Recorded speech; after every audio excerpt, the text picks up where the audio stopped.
Ito po ang dar ng Santa Cruz, Laguna.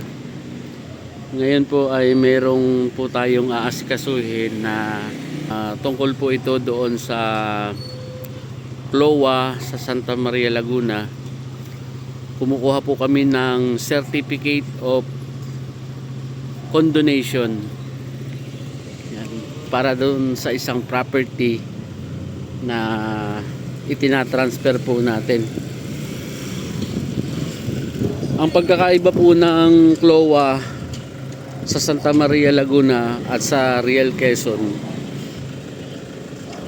ito pong sa Laguna, mayroon pong mga binabayaran sa land bank. Pero nagkaroon po ng batas na lahat po ng may utang, ito lang po yun, recently lang. Kaya naging pabor po siya sa mga nabigyan ng CLOA sa part ng Santa Maria. Yun po ay parang sinagot na ng gobyerno yung pong bayarin for ng mga CLOA holder. Kaya lang po, bago po tayo makapag-transfer ng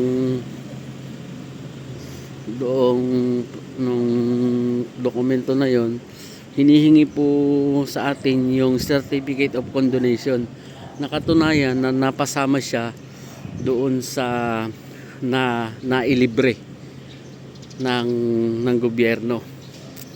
Yun po yung hinihingi natin na Certificate of Condonation, at yun po ay requirements dito sa RD ng Laguna sa amin. So dyan po kasi bawal mag-video, pero magpapaalam lang daw po, hindi na ako magbibideo sa loob. Pero ito po yun, sa labas ipapakita ko rin po yung kung saan siya parte. Ang pinaka-landmark po niya ay dito sa Shell. Pag po kayo ipapasok ng bayan ng Santa Cruz, Laguna, nasa kaliwang bahagi po siya ng kalsada. Ito po yung highway. Yung kanan po papunta yan ng Pagsanghan. Ito po yung papunta naman ng bayan ng Santa Cruz, Laguna. So ito, makikita nyo yung Dar Laguna. Yun lamang po yung kailangan namin ngayon dito. Doon sa nilalakad natin na isang property na located sa Santa Maria, Laguna. Ayan po yung Dar entrance sa loob. Bawal po kasi mag-video sa loob. Ito na po yung Certificate of Condonation with Risk of Mortgage. Ibig sabihin po, nalibre na po yung babayaran sana ng titulo na to. Ito po yung mga CLOA. May iba pong part ng CLOA na may binabayaran pa sa land bank. Yun po ay nirelease ng ating gobyerno. So isa po ito sa nagkaroon ng benepisyo. Yung mga beneficiary po ng CLOA, wala na pong babayaran. Ito po sa Santa Maria, Laguna.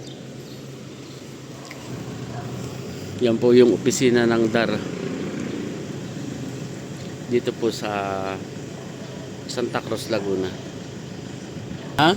Para siyang titulo yung ano no. Ito yung papakita sa RD. Bibigay isang copy ata niya sa RD mapupunta. Ngayon, ano pa yung prosesong kailangan? Ano na lang? Cancellation of income grant. Cancellation of? Income Saan natin kukunin yun? dito, tatawagan nila ako. Tatawagan uli? Mga ilang araw uli? Siguro mga, depende siguro sa... Ano yung certification uli? yung katulad ko kinuha natin sa... Cancellation of encumbrance, sa kanila rin manggagaling. Parang katulad yun dun sa sa DNA. Ganun din yun. Okay. Tapos yung Pwede na natin kasa ng ano yan? Cancellation of encumbrance. Tsaka yung certification na galing land bank. Ito na yun. Ay, ito na yun yung... Kapag ito na yan. Landbank na nakalagay niya. Okay. So, yung certificate of condonation. Nakatunayan na wala siyang utang. O kasi binayaran na nga siya ng gobyerno. Yun po. Ano yung Aantayin uli yung Cancel. cancellation of sige po um, Wala na. encumbrance para po malinis at ano po natin yun sa tara na Sa inyo? ang galang mo rin tara ibang sa RD Pipino nyo, ano po? po. Dito po kami sa Santa Cruz, Laguna. hindi ko na yun nalaglag ko Yung dar ng Santa Cruz. Dito pong kaliwa, yan po yung papunta ng Santa Cruz Bayan, yung Kapitolyo. Ang Santa Cruz Laguna po, ito po ang capital ng Laguna. Yan. Dito po yung mismong Kapitol. Ito naman po yung palabas ng papunta na po ng Pagkumanan, Kalamba. Pag dumiretso po ay Pagsanghan. Pero ngayon po didiretso kami ng Kalamba, Laguna, Santa Rosa, Paseo para i-meet po yung isa sa seller na doon sa Mabitak, Laguna, na meron po tayong i-clear. Inaayos na po namin yung mga dokumento ng property na yon. Kaya po imi-meet namin yung seller para humingi po kami ng SPA para po doon sa mga kailangan namin sa mga katulad po ng tax certification, katulad po ng certified true copy ng tax at ng tax clearance para po ito sa bilihan.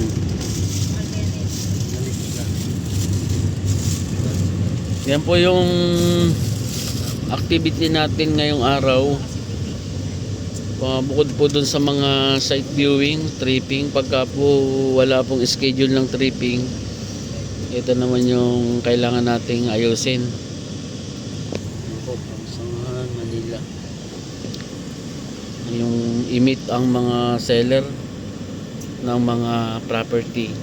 Marami pa po kaming mga property na iikutan at ipapublish natin yan dito sa ating YouTube channel.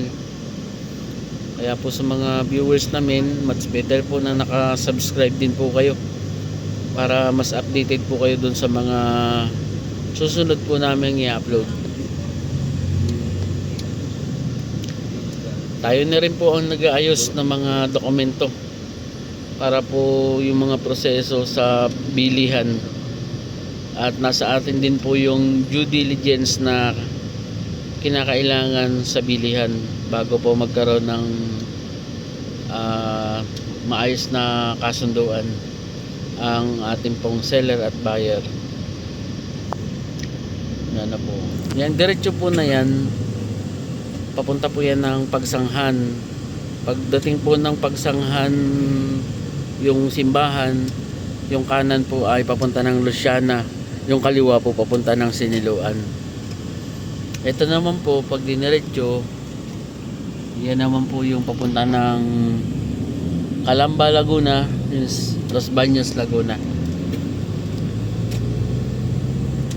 Yun lang po muna sa ngayon. Maraming salamat.